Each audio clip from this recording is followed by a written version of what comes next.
to bulk up revenue. And so now, that growth is slow, really for the first time during the SaaS era in a significant way, they got to slim down. Hard to hear it if you're a part of that company, but maybe they move too fast with too many people. What about the stocks? What have they been doing? What do those companies have to show? All right. So here we go. That's understandable. You want to put advertising next to content where it makes sense. But the content in general needs to be authentic and informative, even if it is controversial or jarring. And I think people need to be able to choose, to some degree, what content they want to see. And of course, on Twitter, you can. But really, we want it to be the fundamentally, it's a place you go to learn what's going on and get the real story. That's what the truth, the whole truth, and it's going to be more than I would like to say nothing but the truth. That's hard. There's going to be a lot of BS there. Truth and more. It's going to be lies, for sure. But you want to have the truth, and you want to bubble up the truth and be able to sort of sort out. Really want truth with the least amount of error. So you've said, Twitter is alive. Another way that's described is it's where news happens, as you just said. So a couple here, Patrick Mahomes and Steph Curry talking to each other, Rihanna speaking directly to her fans, or in crypto, SBF and CZ were having the conversation directly on Twitter. Yeah, that's wild. Sam Altman, launched ChatGPT, announces it on Twitter. Paul Graham takes up a tweet on it. You're tweeting on it. I think 50,000 tweets happened there before it was picked up by the mainstream media just in the first couple of days. Yeah. And so, talk to us about how can the media catch up? If they're on Twitter, they can be seeing these tweets and posting it. If they're not on Twitter, is there no way to catch up? Like, how does the traditional media and citizen journalism and 50,000 tweets on an important subject, how do those intersect, and how does the media catch up? Well, just as I'm sure many of you use Twitter,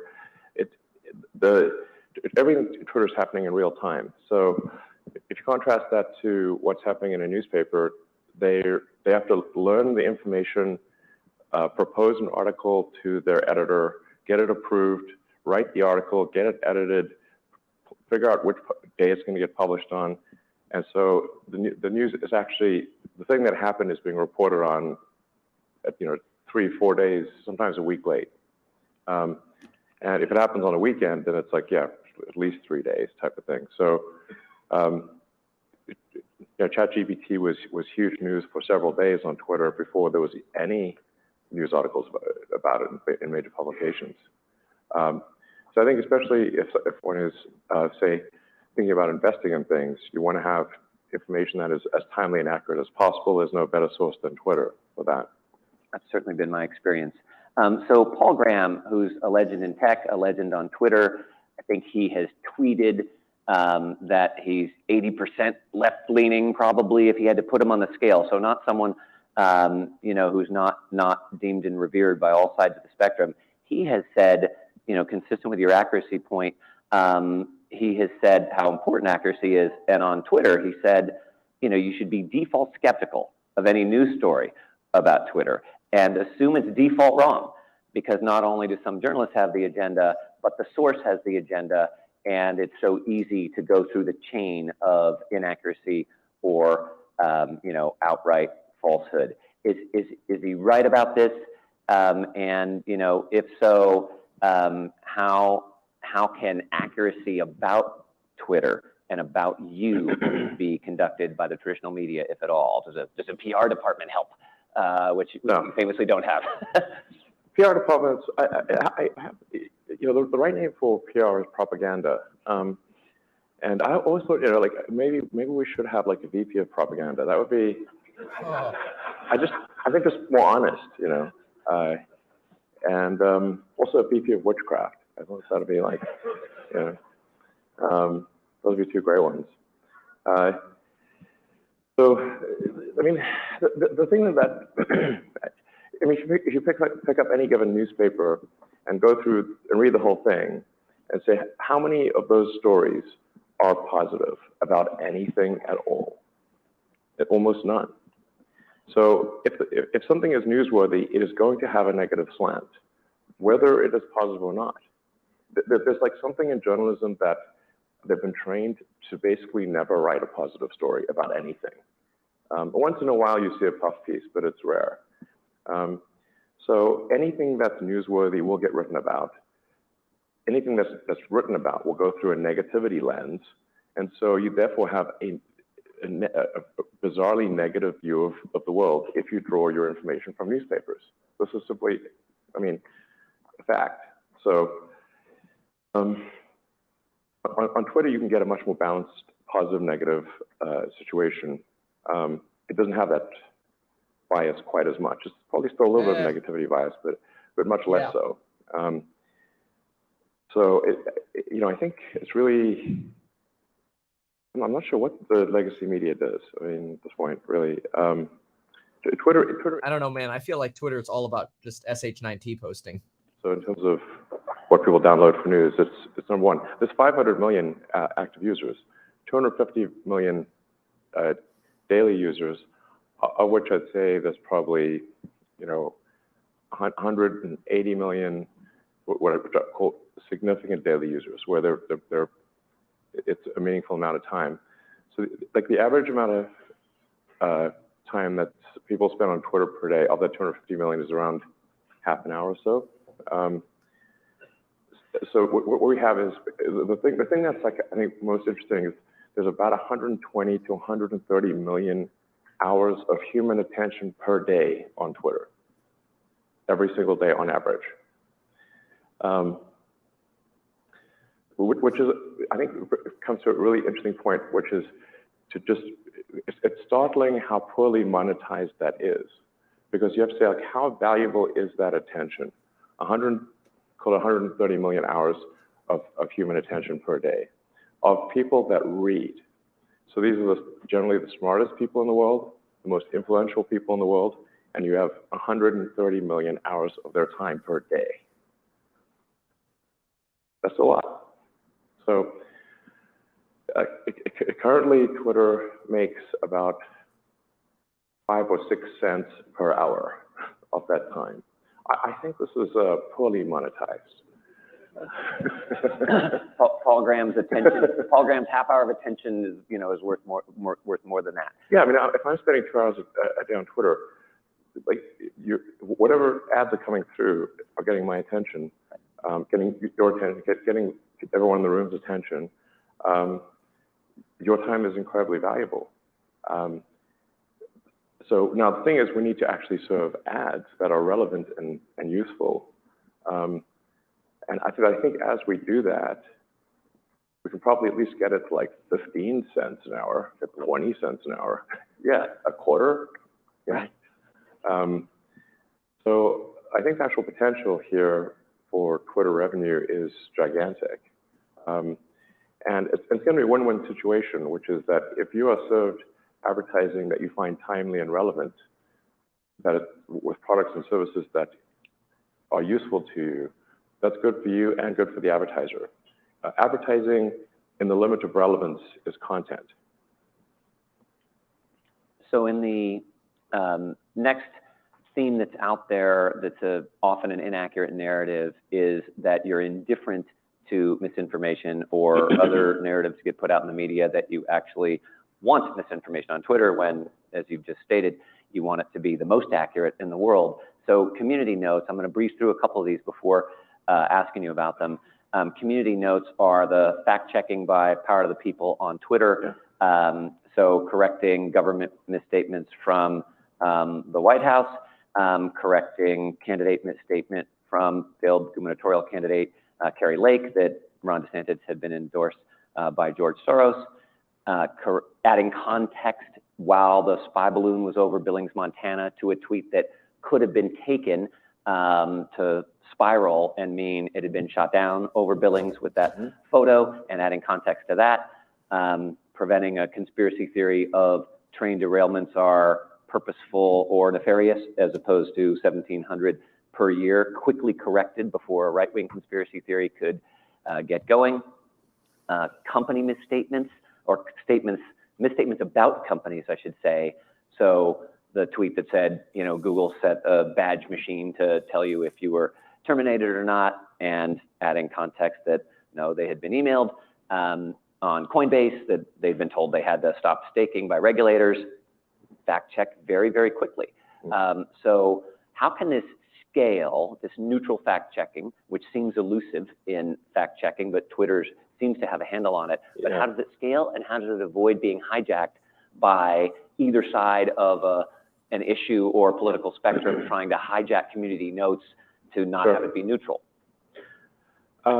There's a white paper on community notes that I recommend reading. In fact, I'll tweet it out so that people can have easy access to it. But because it's really quite a clever idea. It takes the viewpoint of someone. Think of it in a way like PageRank for pages as applied to people, which is that as people build credibility in how they review notes, they build up enough credibility to actually write notes. And then those notes are then rated by others. And depending upon the credibility of the people rating your note, your credibility score gets affected.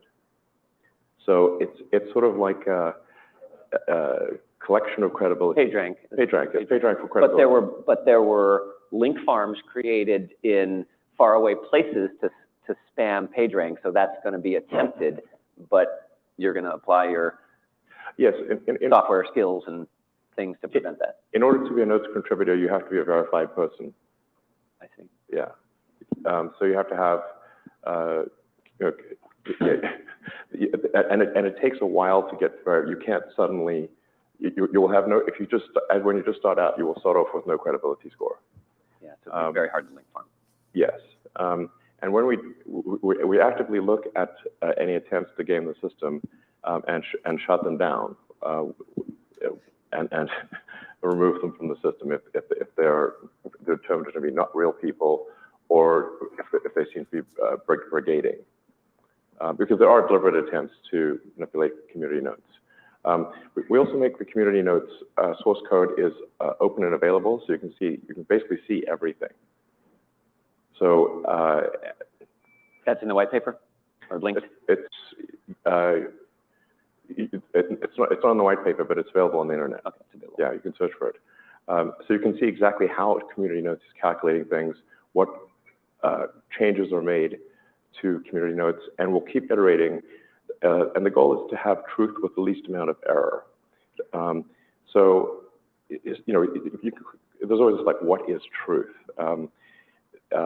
And I think the important, like one way to sort of, for example, say like, if someone really aspired to the truth, if they really aspire to the truth, they must acknowledge that there is some probability that what they think is untrue.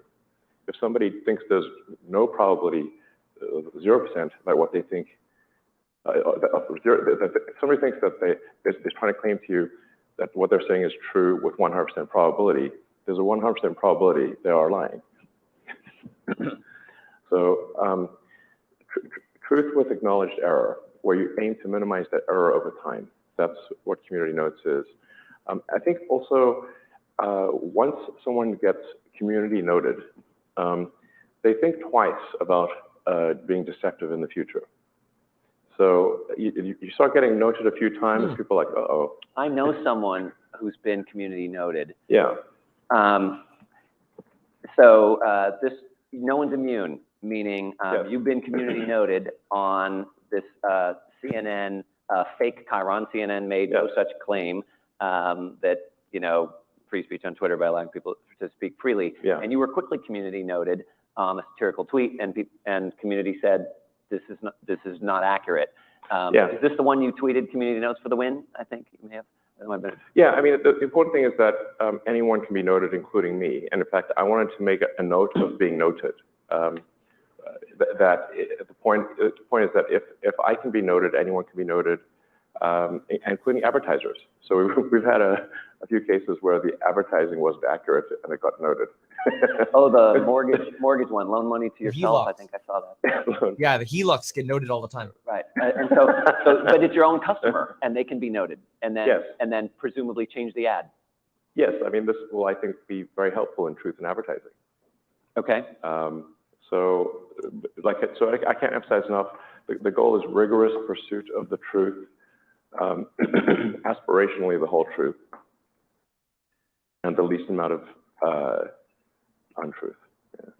So let's talk back about brand safety. We'll go through two quick ones here. One narrative that's out there that probably affected advertisers and agencies was Twitter was going to become this hotbed of hate speech. And shortly after the acquisition, there was this bot attack you've talked about that seemed designed to try to make that a self-fulfilling prophecy, actually, until it was quickly defeated by your team. And there's 50% less hate speech, according to what your team has put out. Yeah. This is a graphic, than pre-acquisition. So not only is it a priority for you, but less, half as much as before. And then on child sexual exploitation, something that's been so important to you, 800K suspended accounts, that's 4 times more than in any month of the prior year of your ownership, and a 99% reduction in successful searches for CSE patterns. So talk to us about how much of a priority this is and how successful you've been at it, but then also presumably more can be done.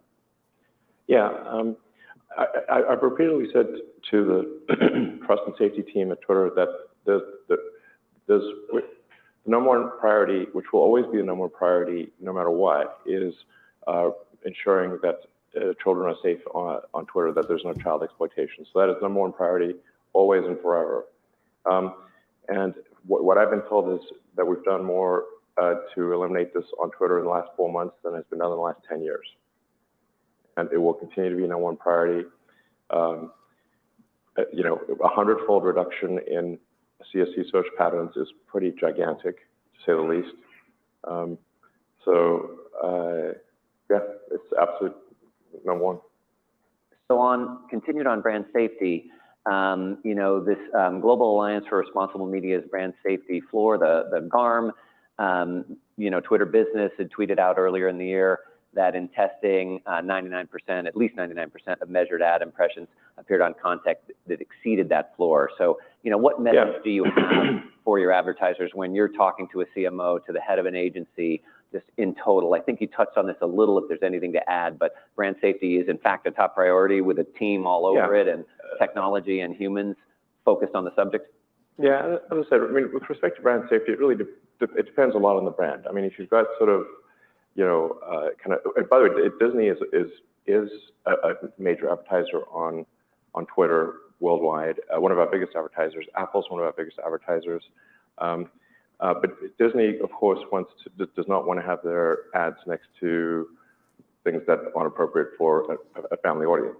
But there are other products that are kind of more, you know, R-rated, if you will, and so they're more comfortable with their advertising being in the equivalent of like an R-rated movie or something like that. So brand safety varies depending upon what brand you're talking about. Is it a family brand or less family brand?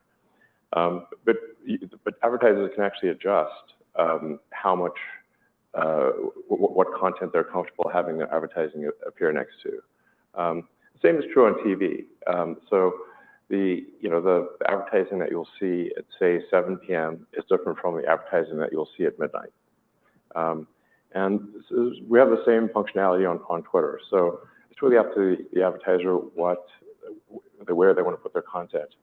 But I think by far the most important thing is that the advertising is effective, that it is relevant, and that it moves the needle for a company. The advertising relevance is the most gigantic thing. And this is going to sound totally bizarre, but Twitter did not consider relevance in advertising until 3 months ago. And in fact, if you've used Twitter for a long time, which probably many of you have, you should say, like, how many products have you bought off Twitter? Probably zero. Judging by the laughter, probably zero. So, and your time is incredibly valuable. Flamethrower? No one bought a flamethrower? Well, I mean, it's possible that they might have bought things from, content-based tweets, because the content that's recommended is reasonably relevant, but the advertising has not been. So as we moved to shift towards the advertising being relevant and timely, this is really, like I said, advertising that is relevant and timely is information, it is content. And the value of the time of 130 million person hours of the smartest people on earth is insanely valuable. And frankly, historically, with the advertising being mostly irrelevant in the past, we've been wasting people's time, and that's not good. Going forward, Twitter will have very relevant, useful advertising, and because it is useful, because it is relevant, there will be a massive increase in revenue because it is now useful. So I'm very optimistic about the future. It's been a very difficult 4 months, but I'm optimistic about the future. Appreciate that. So let's get back to a democratic platform for all. You've said there's no permanent suspensions of anyone on the left. You've brought back both left and right, but I think what you tweeted is you had to unban a lot more on the right because that's who was banned for the most part, but your goal is equally unbanned, complete equal level playing field for all sides of the political spectrum? Yeah, I mean, I think the objective reality for anyone looking at Twitter for the longest time was that Twitter had a massive thumb on the scale on the left side. Twitter would ban and suspend accounts on the right 10 times more than on the left. So, and that's like naturally what you'd expect, frankly, because where are we? We're in San Francisco, which is deep, deep blue. So Twitter was controlled by the far left. So that the natural thing that would happen then is suppression of moderates, not just suppression of the right, but even suppression of moderate voices. So, but that's not conducive to a healthy national dialogue. In order to have a healthy national dialogue, you have to represent the whole country, and you have to represent everyone in other countries too. It's got to be, that's the only way to have a town square.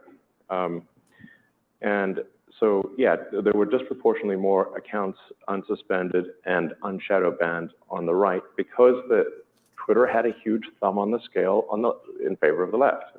So that's, but if you say, like, have we been suspending accounts on the left? Have we been shadow banning accounts on the left? No, we haven't. So because exactly what I said is we are doing, which is to make it an even playing field.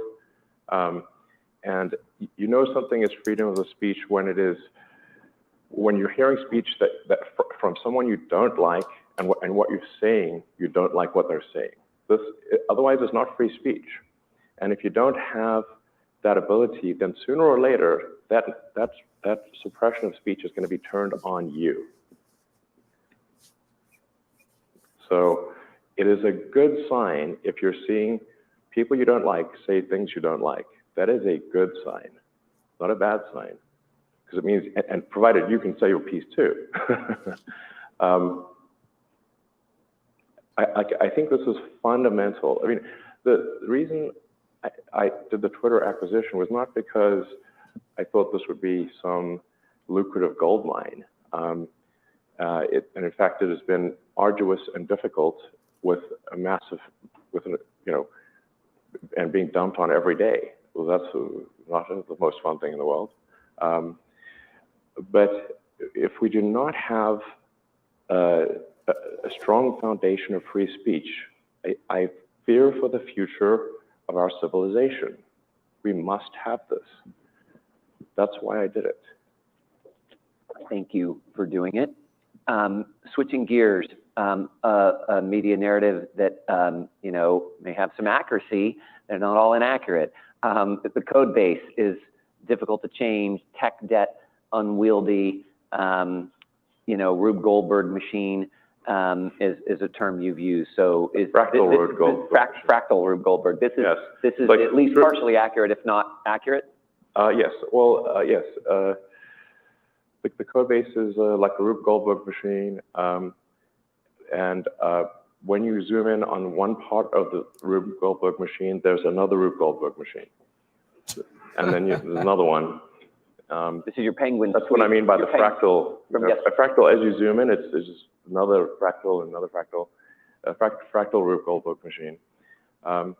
So it's quite difficult to keep this thing running, and then also difficult to advance the product because it is really overly complex, to say the least. And we'll make a change, what appears to be a small change somewhere, that then causes a massive disruption. For example, just yesterday, we made what we thought was a small change, and we'll put out we want to be in the sort of full disclosure of everything, including the gruesome details. But essentially there was what was supposed to be a small change to 1% of the Twitter user base ended up being a catastrophic change to 100% of the Twitter user base. We don't have enough time to go into the details, but there was a Boolean flag in the Twitter front end that should not have been there,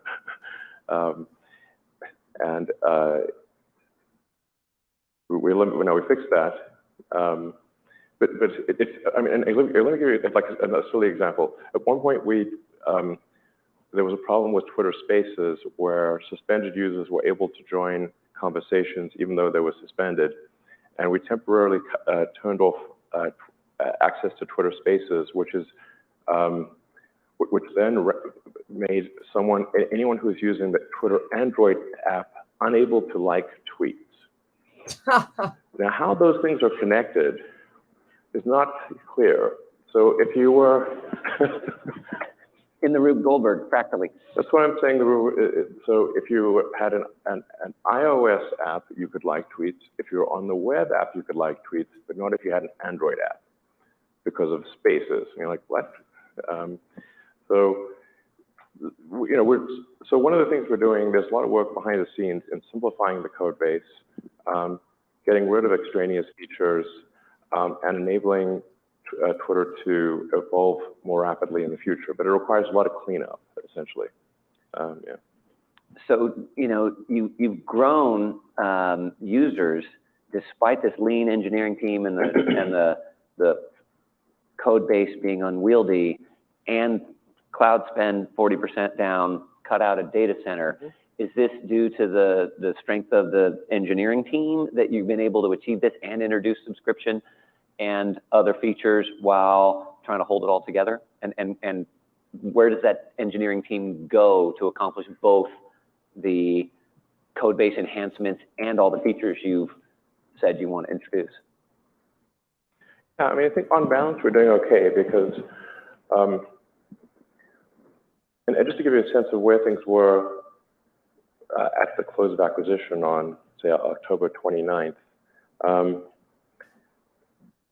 Twitter was tracking to a negative $3 billion a year burn rate, and had $1 billion in the bank. So that's a pretty dire situation. If 2023 had been a normal year, Twitter would have done something on the order of $4.5 billion in revenue, $4.5 billion in cost, roughly break even. But when you add $1.5 billion of debt servicing to that, and a massive decline in advertising, some of it's cyclic, some of it's political, but call it at least a 50% decline in revenue, roughly a 50% decline in revenue. You've got over $3 billion negative. Now, Twitter has some revenue that's not advertising based, so Data services. Exactly. Like, yeah, so yeah, data subscriptions and whatnot. But it was in the absence of action, Twitter would have had $6 billion in cost and $3 billion in revenue, so minus $3 billion, and it was $1 billion in the bank. So it would have gone bankrupt in 4 months. So immediate and drastic action had to be taken, which was, and so we actually have now cut the burn to the non-interest burn to roughly $1.5 billion. So we've got $1.5 billion of debt servicing and $1.5 billion of expenditures. We went from 3 data centers to 2, and reduced our cloud expenditures significantly. While at the same time having the fastest product evolution in Twitter's history. So overall, not bad. There've been a few bumps along the road, obviously, but this is to be expected. And now I think we have the opportunity to grow it into something quite spectacular. We have the highest total user minutes in Twitter history.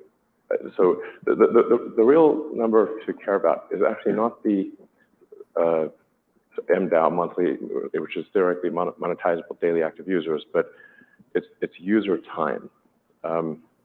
How many total user hours per day do you have? That's the real figure of merit, because one could, for example, say go to 300 million daily active users, but if they spent less time on the system cumulatively, that would actually be a downgrade. It's how much human attention are you worth? And that's where I think, like I said, that the really profound thing is what Twitter has is roughly 130 million hours of the smartest, most influential people on Earth every single day. There's nothing else that has that. I mean, there are social networks that have more users, but they do not have the smart, influential people. They don't have you. So if I do the math on what you've said about the advertiser pause and revenue decline and the cost changes, it's EBITDA profitable today, and then you're looking for cash flow break even after debt service. Well, it's EBITDA profitable, but the D in the EBITDA is quite big. The D is big, right? When do you get to cash flow break even? Like with the D, when do you get to cash flow break even after that D? This is where we need to focus on the E part. Yes. I hope we pay taxes. And the T. Yeah. So, like I said, I mean, we're getting to the point where we're close to having the total expenditures for the company, excluding debt, roughly equal to the debt. Okay. Cash flow break. Yeah, that's what I think. Like, I think we'll be there in Q2. And then, like, I definitely don't want to count chickens before the hatch or jinx it or anything, but I think we've got a shot at being cash flow positive next quarter in Q2. Okay. So some of that'll depend on advertisers. So we'll talk quickly about advertising. You've mentioned it a few times. The value is clear: 147 billion impressions on Twitter of World Cup 22, and 50% year-over-year growth in NFL video views. 39% increase in Super Bowl mentions. The NFL putting out engagements never been higher. And then WPP's CEO Mark Reed said 10 days or however long ago this was, February 24, Twitter seems to be more stable. And I think advertising clients presumably here, will look about coming back to Twitter. So are you in touch with agency and CMOs? And is this the theme? I think we just saw McDonald's or others coming back as they realize you are absolutely focused on the things you were said not to be focused on in terms of brand safety, et cetera. Yeah, I mean, I think really what I'd say to advertisers and brands is, use Twitter yourself and believe what you see on Twitter, not what you read in the newspapers. because what you see on Twitter is the real thing, and what you read in newspapers is not. And I'd like to thank Mark Reed and WPP for their support, and Publicis and others, and for the advertisers that have stuck with us, like Disney and Apple. Thank you. So that's brand advertising. You've mentioned a few times performance advertising. I think I've heard your story about White Lotus, if maybe you can share here. You know, performance-based advertising has been very lucrative for other companies and can be made more relevant on a more narrow cast basis, if you will, than pure brand advertising. So when do you introduce performance-based advertising and scale it? Oh, we introduced from the moment the acquisition closes. Like, we have to have performance-based advertising is really just advertising that is relevant. In fact, we should really have aspirationally zero non-performance-based advertising. You know, we want advertising that matters. People's attention is precious. We should not serve them ads that are annoying or irrelevant or strident or ugly. And it's interesting you mentioned White Lotus. I actually was talking to David Zaslav, who's great, and he was like, hey, why can't we put a White Lotus trailer every time someone mentions White Lotus on Twitter? I'm like, absolutely. So, like, one of the super obvious but profound things that we're doing is enabling keyword advertising, so that you can enter the keywords and like White Lotus, and if somebody mentions White Lotus, you put the White Lotus trailer there. I mean, this sounds very obvious. You don't need GPT-3 for this. We don't need advanced AI for this one. You know, it's sort of just Google AdWords, but applied to tweets and the home timeline and replies and everywhere else. Because you'll often have very sort of long, deep conversations, people going on, talking about movies, TV, products, and whatnot. And that's the perfect opportunity for advertisers to provide their message. You know, if I think about something, for example, like Starlink, which does advertise in various media, for Starlink, would want to advertise to users in regions that are not already saturated. So Starlink tends to be saturated in urban areas, but is not saturated in rural areas. And so what Starlink would like to do is like say, please show the ad to rural users with a slow connection. And then the simple message is, do you want faster internet for less money? Click. Probably you do. And Twitter needs to be able to do a simple thing like that, and it will be. And in fact, it is already able to do that. We just haven't fully rolled it out. So we're I think around 20%-ish, but by the end of this year, almost all advertising should be reasonably relevant. And that your Starlink example comes back to your disposable income, if you want to, or the education level and the ability to buy and afford the Starlink subscription of the Twitter user. Like it also dovetails back into that. Yeah, absolutely.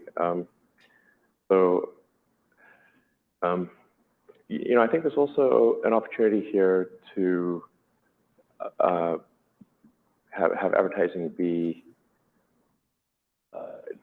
much like really improve the relevance of advertising using AI, in the sense that if you, based on what tweets somebody views, likes, and whatever, you can actually populate a parameter space, an ML parameter space, and then you can take an ad, and even if you say nothing about that ad, after it's dropped in the Twitter system and it has 10,000 views, you populate a parameter space of the ad, and then you correlate the user parameter space and the ad parameter space, and then you don't need to do any demographic targeting, because you could be like, say it's a gardening ad.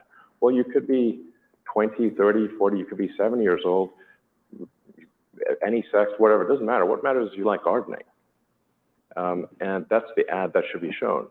And so I think we can get away from a lot of the sort of targeting by age range and sex and whatever, in favor of targeting by interest.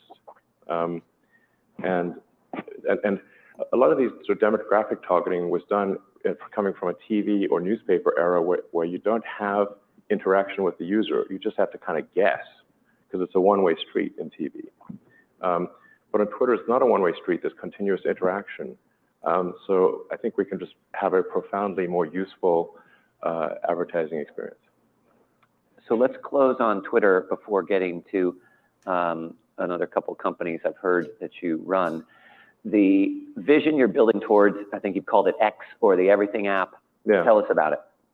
Beyond just improving the advertising and what will we be able to do on Twitter in your grandest vision? Yeah, so X.com is, so I think it's possible to create a very powerful finance experience, basically. Kind of like PayPal is kind of like a halfway version of what I think could be done in payments and finance. And so you want to be like, let's say you want to be able to send money easily from one account on X/Twitter to another account effortlessly with one click. You want to be able to, I think, earn interest on the money. You want to be able to debt, so your interest can go negative. I mean, basically, I think it's possible to become the biggest financial institution in the world. So, Wow. Just by providing people with convenient payment options. We don't have the time to go into it in detail here, except if we just make the app more and more useful, people will use it more, and it'll be great. I mean, yeah. So you'll see. Okay. We're still on Twitter for a moment, but we had in Austin. Thank you for hosting at the Investor Day, and you showcased 16 executives on stage at various times with you, an incredibly deep and built-out management team. And I think the executive team with you at Twitter, is perhaps a bit leaner. Let's just, maybe there's a media narrative here that's accurate. So look, he does have a black turtleneck. So do you need anything more? I don't think so. So when does the Twitter management team have that bench like you showcased at the Gigafactory? Well, I think it takes a long time to build a strong management team. And we built the Tesla management team over 20 years. So I think Twitter is an easier problem than Tesla by a long shot. But it'll take some time to build the team, and I don't know, probably a few years. Okay. And switching gears, you shared Master Plan 3 at the Gigafactory, and the edit that came to my mind was Master Planet after your first piece there on sustainable energy for all of Earth. Can you take us through that positive, optimistic, mathematically underpinned vision for our planet? Okay, there's not a lot of time to do that, but I guess the overall message is that we can absolutely make Earth, turn Earth into a sustainable energy economy, fully sustainable, using lithium-ion batteries, solar, wind, as well as geothermal, nuclear, and other things, but primarily it'll be solar and wind, and lithium-ion batteries. And our calculations, you need roughly 240 terawatt hours of lithium-ion batteries.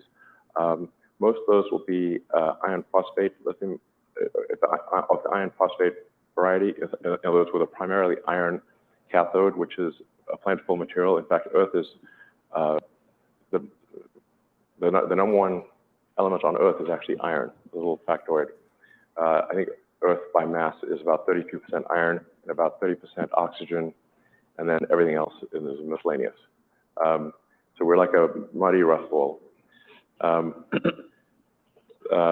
plenty of iron. Basically, the materials needed to make 240 terawatt hours of batteries are actually plentiful on Earth. We don't need to mow down the Amazon or anything like that. We don't need to basically do anything terrible to the environment to create 240 terawatt hours of batteries. In fact, there will be less mining required in a sustainable energy economy than is currently required. Really, this is a message of hope and optimism grounded in physical reality. It is not wishful thinking. So we should be excited and inspired about the future. And I'm not suggesting complacency or anything like that, or that we should, and getting there faster is better than getting there slower. But what we don't need to live some terrible austere life and give up the things that we like. You can have the things that you like, in fact, even more of them, and the environment can be good. All the good things are possible, is what I'm saying. We should be excited and optimistic about the future. We need to go build it. It's a lot of work, but you should not feel sad about the future regarding sustainable energy. It will happen. We just want to make it happen faster rather than slower. So that was the first big takeaway. You know, the next one that I had was this, your next phase of vertical integration, the relentless first principles thinking on vehicle design, battery design, factory optimization, you know, at the same time as the vehicle, that could lead to a target, I guess, of this, you know, 50% step change in cost when the new gen eventually comes around. Can you just take us through the quick summary of that, and it unlocks the next wave of the TAM because there's price elasticity, is what you were sharing on this subject as the second big takeaway for Tesla? Yeah, I mean, there's a clear path to making a smaller vehicle that is roughly half the production cost and difficulty of our Model 3. Wow. That Smaller. vehicle will be, you know, really used almost entirely in autonomous mode. The thing that is really gigantic for Tesla is autonomy. And if people have used the Tesla full self-driving and have seen how rapidly the full self-driving capability has been evolving, it should be obvious that that is by far the most profound thing. There's the sort of total addressable market stuff. It's like, guys, this is like actually not the right way to think about it. It's like passenger vehicles right now only see about 10 to 12 hours of use per week. There's 168 hours in a week. If those vehicles are autonomous, they're probably going to get used for 50 or 60 hours a week. That's a 5x increase in the value of a car, and it costs the same to make the car. But at that point, you basically have software margins in a hardware product. It's insane. Total addressable market is everyone, all humans. Powerful. So let's Wow. switch gears to SpaceX. No. Stay on it. Hitting first Starlink. What can you tell us about Starlink and the scale and deployment and how that's going? Yeah, the Starlink team is doing an amazing job. More than half of all satellites in orbit right now are Starlink satellites. So if you add up all satellites launched cumulatively, they are less than Starlink. So Starlink is currently providing global connectivity. You can get connectivity anywhere on Earth, from the most remote part of Antarctica to San Francisco, anywhere. That's full global connectivity, high bandwidth, and low latency. The latency is important because unless you're in low Earth orbit, you cannot get low latency. The geostationary satellites are up,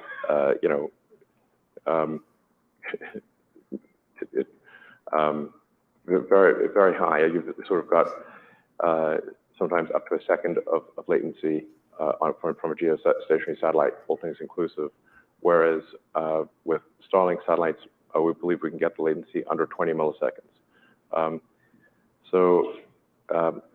in fact, for international communications, an interesting thing is that in fiber, light travels much slower than in air or vacuum. So in rough approximation, light travels about 300 kilometers per millisecond in air and vacuum, but only just roughly over 200 kilometers per millisecond in fiber.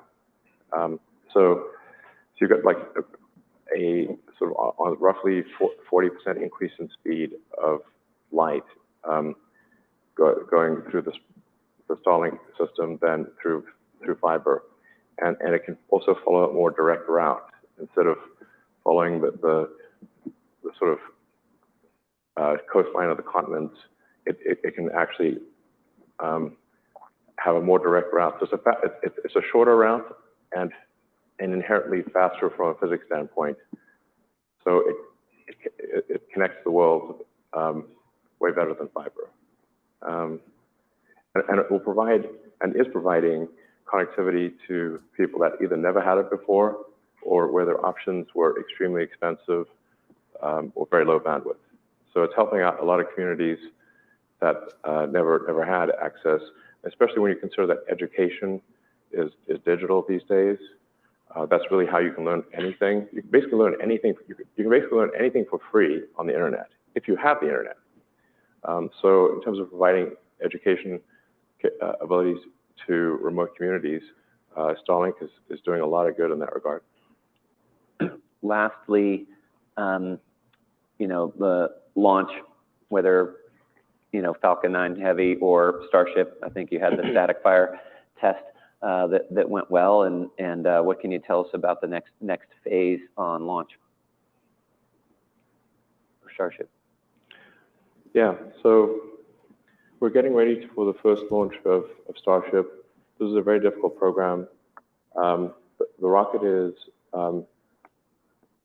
roughly 2.5 times the thrust of a Saturn V. So if or once it reaches orbit, it'll be by far the biggest rocket to reach orbit. But more importantly, it is designed to be the first fully reusable orbital rocket ever. So the key to extending life beyond Earth is a fully and rapidly reusable orbital rocket. This is a very hard problem given the constraints of Earth. Earth has a thick atmosphere and strong gravity. It is only barely possible to do this. That's why it has not been done before. But we're getting close for our first orbital attempt of Starship. Hopefully in the next month or so, we'll have our first attempt. I'm not saying it'll get to orbit, but I am guaranteeing excitement. So it won't be boring. I think it's got, I don't know, hopefully above 50% chance of reaching orbit. And then we're building a whole series of Starships in South Texas. And so I think we've got, hopefully about an 80% chance of reaching orbit this year. It'll probably take us a couple more years to achieve full and rapid reusability, which I can't emphasize enough is it is the profound breakthrough that is needed to extend life beyond Earth, because it lowers the cost of access to space by orders of magnitude. In the same way that if let's say there were no airplanes that were reusable, how expensive would air flight be? It would be insane. You'd have to buy a new airplane every time you flew somewhere, and you have to tow a small airplane behind you for the return flight. So, that's just not going to scale.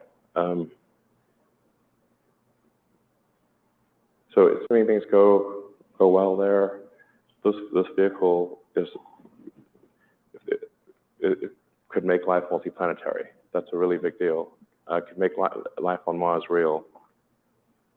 And I think that's one of the great filters that any civilization has to pass through, which is, does the civilization become multiplanetary or not. This is one of the elements of the Fermi paradox. I mean, I sort of wonder that if we are able to get to multiplanetary, that'll be a forcing function for ultimately improving spaceflight to become multistellar, to go to other star systems. And I think we may discover that there are many long dead one planet civilizations. We don't want to be one of those. we don't want to be one of those lame one planet civilizations. Please. I think we're going to wrap on that. Thank you, Elon Musk. All right, thanks. Okay, let's do a summary. There was a lot there. Let's just make sure there's not more. There's not. Okay, that was easy. All right. Okay, let's do a summary of everything that we just learned. We'll kind of shorten this up over here. There's a lot here. This was felt a little spontaneous here, but that's okay. Let's go see everything that we've got. A lot of information to cover, and we shall cover it. Oh dear, my hair's a mess. All right, hold on. Well, Elon Musk just had a surprise discussion with Morgan Stanley on everything from Twitter to Tesla to SpaceX and Starlink. Let's go through and cover some of the latest that Elon just told us.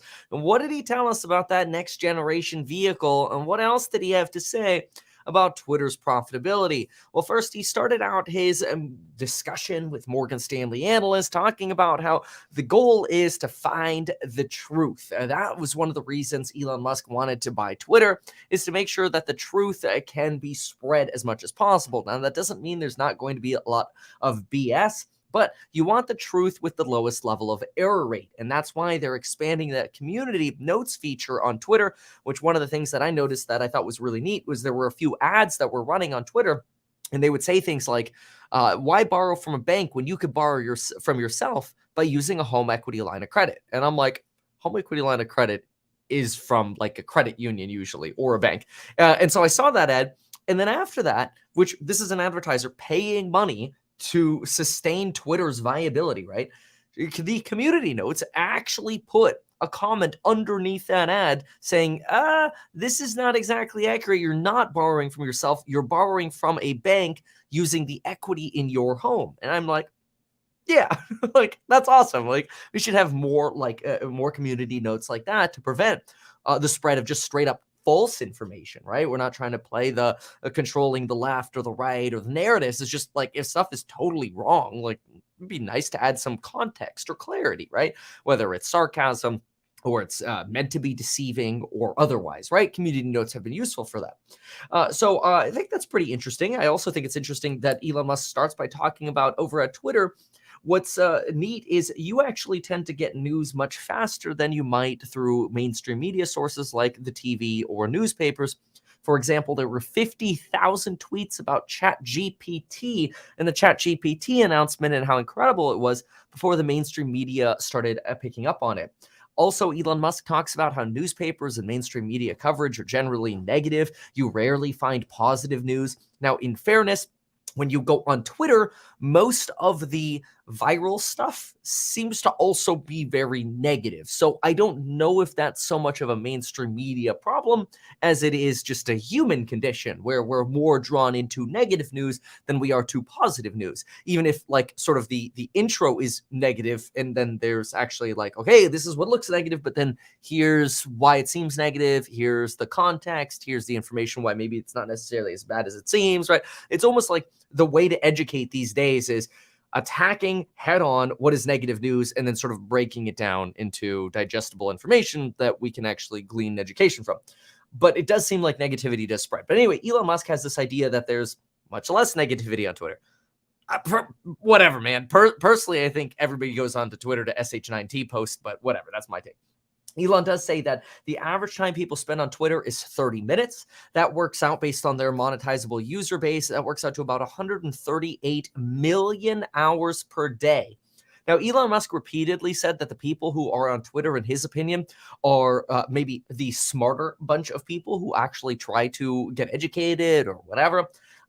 Okay. I mean, sure. I don't want to diss some people on Twitter. I personally think you get a lot more perspective on YouTube because you can actually go deeper into a conversation, and the thread conversations on Twitter still suck. Like, for example, just the other day, Newt Gingrich is complaining about Governor DeSantis and his legislature potentially introducing a bill that would require the registration of any kind of blogger who's talking about executives in the state or the governor, right? And then there's this whole fight going on about, oh, this is censorship, or no, this is good, or that. And like the whole bill was missing from the context. The bill is like, you have to get paid, but then we want clarity on what does that getting paid mean, right? And those are the conversations that are usually absent from those shorter snippets. So what I personally like to do is, if I see something trending on Twitter, I try to get more information on it, but usually off Twitter. Kind of interesting. But anyway, Elon Musk says that they currently make about 5 to 6 cents per hour of that time. I did some really quick napkin math, and that works out to about $6.9 million a day, $207 million per month, or if you multiply that by 12, just about $2.5 billion of income at Twitter. Now, what's interesting is Elon Musk did end up talking about some numbers. He mentioned that previously, maybe they had about $4.5 billion of revenue and $4.5 billion of costs. But now they've added on about $1.5 billion of debt and a massive decline in ads. So you've had major issues for the sustainability of Twitter. This is why he said Twitter's trending towards bankruptcy, right? Because after all, if you take 4.5 and you take off somewhere around 2.5 or like 40 to 50%, what do you end up with? About $2.5 billion, which is roughly where that 5 or 6 cent per monetizable hour is right now. Now, Elon Musk thinks that they can actually potentially double this, triple this, 5x this number. They think they could get to 15 to 25 cents of per hour of monetization of somebody's time by serving up relevant ads. He thinks it's very frustrating right now that most people who use Twitter don't actually buy anything on Twitter because the ads just aren't relevant. Whereas in the future, he envisions the opportunity to use Twitter for, here, do you want faster internet right now? Yes or no, that's cheaper than what you're currently paying. And you click yes, and you have internet. That's sort of like his thesis of how simple it should be to be able to check out and buy things on Twitter in the future. Right now, he says only about 20% of ads that are delivered on Twitter are really deemed to be relevant based on the algorithm. He also complains a lot about the code base. He talks about a fractal Rube Goldberg machine. So Rube Goldberg machine is basically like a contraption. You kind of want to think about a cartoon contraption. Like imagine you want to drink water, and then you have a helmet on, and then you have like 3 hoses that go into multiple different jugs, and then another hose that comes up to you with a pump where you have to push the pump with your foot or something crazy just to be able to drink water, right? So in other words, like the end result is the same. It's like you are thirsty, so pick up bottle, drink water, right? But no, you have this entire contraption that makes something very simple overly complicated, right? So when you overcomplicate a simple task, it's very easy for it to break. And so a fractal version of this is, so when you think of fractal, kind of think of a cloud, like how a cloud repeats itself. It just goes on and on and on. Or another way to think about it is like a kaleidoscope, where you look in the kaleidoscope and it's like, man, everywhere you look, it looks like you just have a repeating pattern of this same like Goldberg machine, basically. And so this idea is at Twitter that every time Elon Musk looks at something, or the team looks at something from a code base, they're like, why is this so complicated? Every time we change one tiny thing, we break 27 different things. This is ridiculous. Elon Musk on Twitter yesterday talked about how eventually they might have to just rewrite the entire code base because it's so stupid, basically, the way it's been set up right now. Basically, he gave an example where, hey, look, we had a bug where people who were suspended from being able to join certain people's Twitter spaces could still end up joining those spaces. So we temporarily disabled people's ability to join those Twitter spaces. But by disabling people from being able to join spaces, which is where you have voice chat, anybody who was using an Android phone was no longer able to like tweets, but you could on iOS. So he's kind of like, this is stupid. So anyway, he talks a little bit more about the burn rate over at Twitter. He thinks the burn right now is down to about $1.5 billion. They've cut a lot of money on not only employee costs, cloud costs down 40%, employees down to 2,000 from 8,000, 3 data centers down to 2 data centers. They think they're potentially at a place where they could be EBITDA profitable now, but Elon Musk says, well, we got to get the earnings up because our depreciation is really high. We would love to be able to pay taxes because that would mean we're actually making money, but we got to get the earnings up. And so Elon Musk thinks that maybe total income minus expenditures could be roughly equal, maybe slightly positive in the second quarter of this year, and hopefully profitable thereafter. At the end of last year, they sat at 253 monetizable daily active users. And Elon Musk then makes this big sort of slam piece statement where he says, what you read on Twitter is the real thing. What you read in the newspaper is not. Really doesn't like the mainstream media. Anyway, there are social networks with more users, he says, but nobody's as smart as the users on Twitter. It's a nice compliment to the people on Twitter. He talks about his app, X.com, how potentially in the future it could actually end up becoming one of the biggest financial institutions in the world by making it very easy to send money from one account to another, earn interest, go into debt, basically provide people with the ultimate convenience. It sounds to me kind of like a merge of maybe like Zelle and PayPal and banking all in one, and crypto and blockchain like all in one together, like the best of everything together. Makes sense. Probably far down the road. He says it took about 20 years to build the Tesla management team, that it'll take a few years to build the Twitter management team, but it'll come. He talks about then Tesla and sustainability.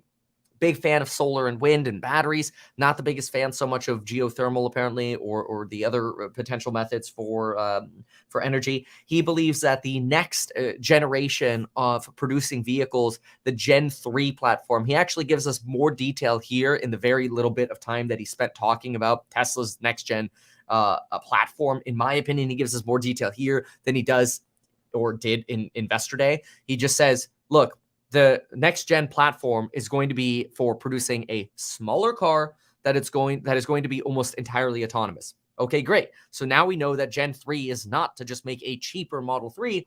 It's actually a totally different car that is smaller and is expected to be almost entirely in autonomous mode. So maybe optional steering wheel. But anyway, that requires basically mastering FSD. So really interesting. He then goes into this idea about how, people are looking at Tesla totally the wrong way, that the total addressable market is not selling 20 million vehicles. It's really that what we should be doing is thinking about how Tesla is a software company. And once we master autonomy, you really have massively larger software margins, that basically we can get software margins in hardware where, like, here's a car. And maybe we do the car for a break even, but then we have like 100% software margin on being able to provide FSD, or like 99%, right? It's kind of like the hardware business just operates as a break even potentially at Tesla, and they just make a crap load of money on the software. It's a brilliant idea. In some regards, it's somewhat similar. Well, I mean, I'm not trying to compare myself to Elon Musk, but we're trying to accomplish exactly the same thing at my real estate startup, where basically we're able to use one stream of income to cover all of our operating expenses, and then just milk the cash flow off something else. Now, more details on that later, but that's a phenomenal vision and a phenomenal game plan. So Elon goes on to say that, look, the TAM, the total addressable market, is huge. It's all humans, because really you could 5 to 10x the value of a car, in that cars that are usually sitting around not being used for but maybe 10 to 12 hours on average per week could in the future be used somewhere between 50 to maybe 100 hours. His phrase was 50 to 60, so closer to 5 to 6x. So that was neat. And it makes a lot of sense. I mean, I kind of think about it from the point of view of, if you sell a $25,000 vehicle, if you could reduce the cost of goods sold by 50%, fantastic. You could still have a 25 to 30% margin.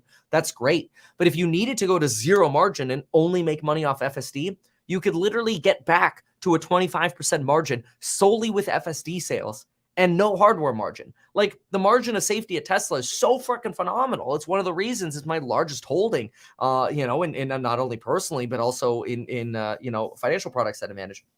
But all that aside, so then Elon Musk jumps into Starlink, talks about how they have basically more than half of all of the satellites in orbit right now. You got to get to low orbit levels with satellites to make sure you can provide low latency internet. And he gives some technical comparisons about light traveling in a vacuum versus through fiber optic cable.